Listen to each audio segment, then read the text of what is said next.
Jésus a multiplié les pains par 2 fois dans la Bible. Et les 2 fois, il y avait des excédents. Il aurait pu s'enrichir pour lui-même, mais il ne l'a pas fait. Pourquoi? Bonjour, je suis Bunny, avec un U comme dans Uni.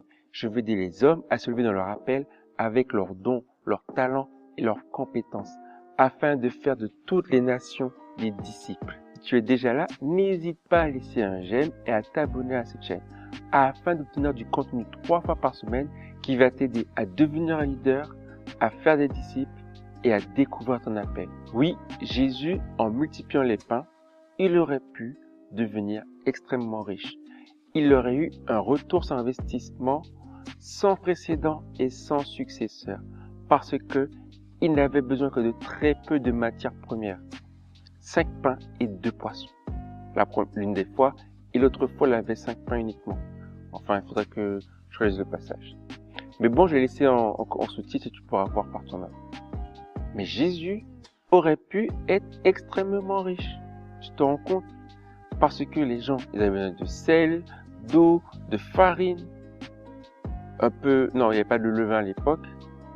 Donc, sel, eau, farine, quelques épices pour faire du pain. Jésus, il avait besoin d'un pain uniquement pour faire du pain. Matière première inexistante. Il avait besoin que d'un seul pain, de quelques pains, parce qu'il a multiplié les pains, les 5 pains, pour 5000 hommes connus, sans compter les femmes et les enfants. Il y avait au moins 10 000 personnes, donc on est entre 10 et 17 000 personnes, quoi. Jésus a fait ça. Il aurait pu le faire et devenir réellement riche, mais il n'est pas venu pour ça sur terre. Il n'est pas venu pour s'enrichir lui-même. Il est venu prendre soin de nos vies. Il est venu prendre soin de nous. Il est venu nous sauver. Tout ce qu'il a toujours fait, c'était pour montrer la puissance de Dieu sur terre et comment Dieu pouvait transformer nos vies. Et avec lui, on pouvait avoir un avenir, une vie éternelle. Tout ce que Jésus a toujours fait, c'était dans cet objectif, que nous puissions être sauvés. Il n'est pas venu s'enrichir pour lui-même. Donc nous devons faire attention avec nos compétences, avec nos talents et avec nos dons, afin de ne pas perdre l'objectif. Aujourd'hui, on n'est pas dans le même contexte que Jésus, mais pouvons-nous faire comme lui? Jésus, il a pris le temps de travailler avant de commencer. Pouvons-nous faire cela? C'est possible. Pouvons-nous mettre de côté afin d'entrer pleinement dans notre mission?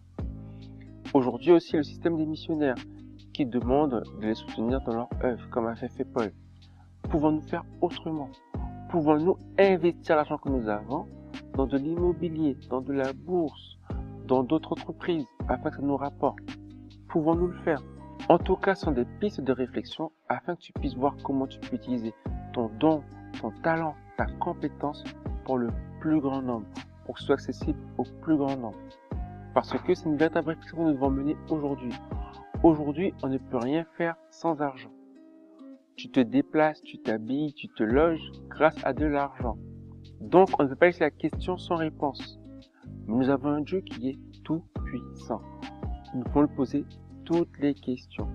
Et le chemin de chacune et chacun sera différent parce qu'il a préparé un chemin particulier. Donc, ça veut dire que nous aussi, nous devons nous préparer et nous devons poser ces questions à Dieu et nous les poser à nous aussi afin de faire les meilleurs choix pour que la gloire de Dieu soit manifestée. En tout cas, je te laisse y réfléchir. Ce n'est pas un sujet simple, mais en tout cas, c'est un sujet qui a le mérite de te faire réfléchir, de te faire te poser les bonnes questions pour faire la différence dans la société actuelle. J'espère que tu as appris quelque chose. Si c'est le cas, n'hésite pas à laisser un j'aime et à t'abonner à cette chaîne. Si tu as aimé, partage autour de toi. Si tu as des questions, des remarques à faire, laisse-les en commentaire. Je prendrai le temps d'y répondre. En attendant, lève-toi et marche. Je suis Jésus, mais je ne suis pas un follower. Simplement j'ai cru, et ce de tout mon cœur. Je le crie partout, avec toutes mes valeurs. Parfois je passe pour un fou, mais toujours dans le bonheur. Je ne connais pas la honte, ni la culpabilité. Ce n'est pas en compte, juste ma réalité. Tout ce que je fais, je le fais à 100%. Je vis dans la paix, peu importe le moment. Tout ce que je veux, c'est que tous connaissent la vraie vie. Je fais de mon mieux pour leur donner envie.